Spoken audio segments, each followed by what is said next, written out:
Do metal roofs sweat?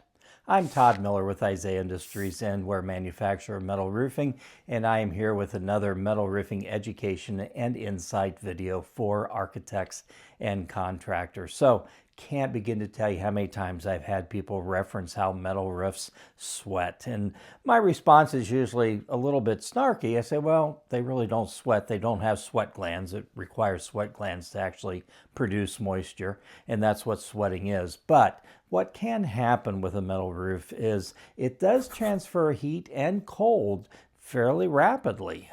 So if you've got a situation where a metal panel suddenly drops in temperature and you have warm, moist air that hits that metal panel, I'm just going to put it in layman's terms, but what kind of happens is that air rapidly contracts as soon as it cools down, and when it contracts, that forces the moisture out of the air.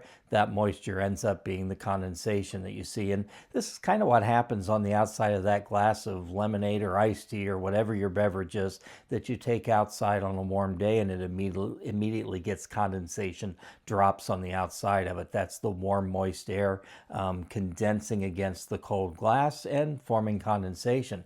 The interesting thing about the building envelope, a lot of people don't understand, is that generally speaking, its humidity levels are higher inside a structure because of all the things that we do that create moisture inside a structure. They're actually higher inside the structure than out. So you've got this moisture always trying to drive from the damp inside to the dry outside, and if it hits a cool surface along the way and that temperature differential and moisture differential is enough to hit dew point, then you're going to get condensation.